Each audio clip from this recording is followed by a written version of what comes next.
आज हम एक काफ़ी गंभीर और हालिया घटना पर बात कर रहे हैं। किश्तवाड़ के चसूती गांव में जो हमारे पास इसकी जानकारी एक स्रोत से है जिसका शीर्षक है किश्तवाड़ बादल फटा, मचैल माता त्रासदी।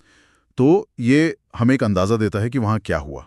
आज हम कोशिश करेंगे कि इस स्रोत के जरिए समझें कि असल में हुआ क्या था, इसका फौरी असर क्या पड़ा और ये घटना किन बड़े मुद्दों की तरफ इशारा कर रही है। तो चलिए शुरू करते हैं। बिल्कुल। और ये स्रोत हमें सीधे 14 अगस्त 2025 को जो हुआ उस प्राकृतिक आपदा के बीच ले जाता है।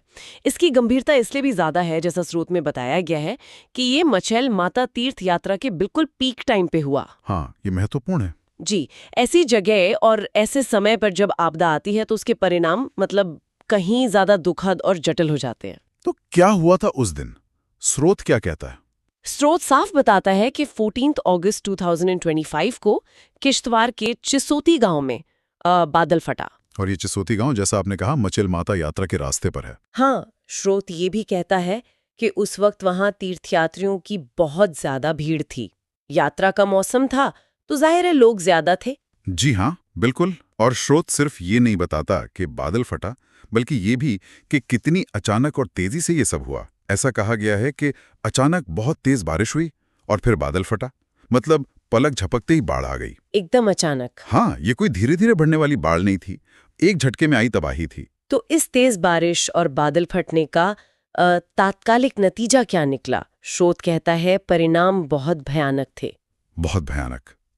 पानी का बहाव इतना तेज था, इतना शक्तिशाली कि रास्ते में जो भी आया वो उसे बहा ले गया। हाँ, वो तस्वीरें जो स्रोत बताता है वो वाकई परेशान करने वाली हैं। बिल्कुल।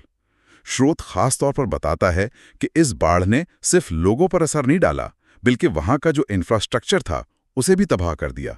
इसमें कई घर थे, मंदिर, दुकानें और भी इमारतें या तो बह गईं या बुरी तरह टूट गईं। सोचिए जरा, जो लोग वहां थे, यात्री या वहां के रहने वाले लोग, उनके लिए कितना खौफनाक रहा होगा। हाँ, कुछ ही मिनटों में सब कुछ बदल गया।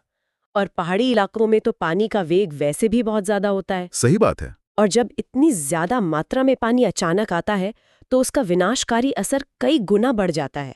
स्रोत का ये विवरण हमें उस कुदरती ताकत की भयावहता का एहसास कराता है। और इस तबाही से भी ज्यादा दुखद है वो है इंसानी जानों का नुकसान। स्रोत जो आंकड़े दे रहा है वो बहुत गंभीर हैं। बताया गया है कि इस आपदा में करीब 61 लोगों की मौत हो गई। 61 जानें। जी, ये सिर्फ एक नंबर नहीं है, ये 61 जिंदगियां हैं, 61 परिवार हैं जो तबाह हो गए हैं। और शायद ये पूरी कहानी भी नहीं है। स्रोत आगे बताता है कि सैकड़ों लोग घायल हुए हैं। सैकड़ों घायल। हाँ, और सोचिए, उन घायलों को फौरन मदद की जरूरत पड़ी होगी। ऐसे दूर दराज इलाके में आपदा के बीच मदद पहुंचाना भी एक बहुत बड़ी चुनौती होती है। बिल्कुल। और एक और चिंता की बात जो स्रोत बताता है वो ये कि कई लोग अब भी लापता हैं। लापता? हाँ, ये स्थिति सबसे मुश्किल होती है। उनके परिवारों के लिए एक अंतहीन इंतजार। जी, उम्मीद और नाउम्मीदी के बीच झूलते रहना। तो ये तीनों आंकड़े, 61 मौतें, सैकड़ों घायल और कई लापता, ये मिलकर बताते हैं कि आपदा कितनी गंभीर थी और इसका इंसानों पर कितना गहरा असर हुआ। अच्छा, इतनी बड़ी तबाही हुई तो रिएक्शन क्या रहा? क्या मदद के लिए प्रयास हुए? स्रोत इस बारे में क्या कहता है? हाँ, स्रोत इस पर भी जानकारी देता है। और अच्छी बात यह है कि ऐसा लगता है कि बचाव कार्य लगभग फौरन ही शुरू हो गए थे। ये महत्वपूर्ण है। जी, स्रोत के मुताबिक पुलिस थी, भारतीय सेना, एनडीआरएफ यानी राष्ट्रीय आपदा प्रतिक्रिया बल और खास तौर पर वहाँ के स्थानीय लोग। स्थानीय लोग हमेशा आगे आते हैं। हाँ, बिल्कुल। ये सभी बचाव और राहत के कामों में जुट गए। अक्सर ऐसी आपदाओं में सबसे पहले स्थानीय लोग ही मदद के लिए पहुंचते हैं और उनका रोल बहुत बड़ा होता है क्योंकि वो इलाके को जानते हैं। सही। स्रोत ये भी चेपा है कि जो लोकल एडमिनिस्ट्रेशन था वो भी राहत सामग्री पहुंचाने और जो लोग प्रभावित हुए थे उनकी मदद करने में पूरी तरह लगा हुआ था। तो एक तरह से सामूहिक प्रयास था। हाँ, एक तरह की मिलीजुली प्रतिक्रिया थी। सरकारी एजेंसियां और समुदाय सब मिलकर काम कर रहे थे। ऐसी किसी भी बड़ी आपदा से निपटने के लिए ये बहुत जरूरी है। समझ गया। तो हमने घटना की गंभीरता, उसके असर और फौरी रिएक्शन को समझा। अब इस घटना से थोड़ा आगे बढ़ते हैं। स्रोत एक बड़ा सबक सीखने की बात करता है। इसमें एक लाइन है, प्राकृतिक आपदाओं के प्रति तैयारी और सतर्कता की जरूरत को सामने लाया है। ये सिर्फ खबर नहीं दे रहा, बल्कि ये एक तरह का विश्लेषण है। सही कहा आपने। और यहीं पर स्रोत एक और महत्वपूर्ण बात जोड़ता है। वो इस बादल फटने की घटना को सिर्फ एक अकेली दुर्भाग्यपूर्ण घटना की तरह नहीं देखता। अच्छा। स्रोत इसे एक बड़े कॉन्टेक्स्ट से जोड़ता है, जो शायद और भी चिंता की बात है। स्रोत में साफ लिखा है, ये घटना हिमालयी क्षेत्र में बढ़ती जलवायु परिवर्तन की चुनौतियों में से एक है, जो बादल फटने जैसी आपदाओं को बढ़ावा दे रही है। ओह। ये वाक्य इस पूरी घटना को एक अलग नजरिए से देखने पर मजबूर करता है। तो स्रोत का इशारा यह है कि चिसोती में जो हुआ वो शायद एक बड़े पैटर्न का हिस्सा हो सकता है, जिसे क्लाइमेट चेंज से जोड़ा जा सकता है। जी, ऐसा ही लगता है। इसका मतलब तो ये हुआ कि ऐसी घटनाएं भविष्य में और हो सकती हैं या ज्यादा गंभीर हो सकती हैं। ये तो वाकई एक बहुत बहुत गंभीर चिंता का विषय है, खासकर हिमालय जैसे नाजुक इकोसिस्टम के लिए। बिल्कुल, जहां लाखों लोग रहते हैं और कई महत्वपूर्ण तीर्थ स्थल भी हैं। एकदम सही। स्रोत का ये विश्लेषण सिर्फ एक प्राकृतिक आपदा का ब्यौरा नहीं है, बल्कि ये एक संभावित ट्रेंड, एक रुझान की तरफ इशारा कर रहा है।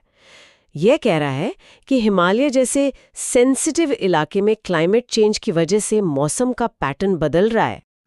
और इसका नतीजा ये हो सकता है कि जो एक्सट्रीम वेदर इवेंट्स हैं, जैसे अचानक बहुत भारी बारिश या बादल फटना, वो शायद ज्यादा बार होने लगें या उनकी तीव्रता बढ़ जाए। तो ये सिर्फ चिसौती या किश्तवाड़ की बात नहीं है। नहीं, ये पूरे हिमालयी क्षेत्र के लिए एक चेतावनी हो सकती है। तो इसका मतलब ये हुआ कि हमें सिर्फ आपदा आने के बाद रिएक्शन पर ही ध्यान नहीं देना चाहिए, बल्कि उन वजहों को भी समझना होगा जो शायद इन आपदाओं को बढ़ा रही हैं। हाँ, बिल्कुल।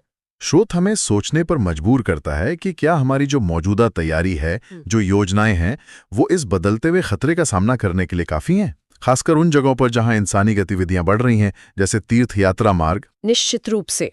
स्रोत हमें फौरी राहत और बचाव से आगे बढ़कर एक लॉन्ग टर्म सोच की तरफ ले जाता है। अगर जलवायु परिवर्तन वाकई इन घटनाओं की फ्रीक्वेंसी या इंटेंसिटी को बढ़ा रहा है, जैसा कि स्रोत इशारा कर रहा है, तो हमें कई लेवल पर सोचने की जरूरत है।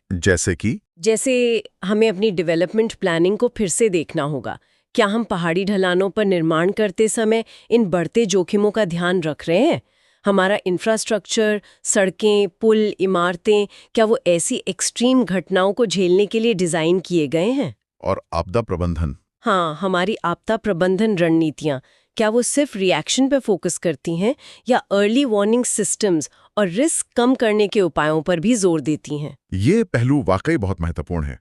तो अगर हम इस पूरी जानकारी को समेटें, तो स्रोत हमें 14 अगस्त 2025 को किश्तवाड़ के चिसोती गांव में हुई बादल फटने की दुखद घटना के बारे में बताता। ये मचैल माता तीर्थ यात्रा के दौरान हुआ, जिससे इसका मानवीय असर बहुत गंभीर था।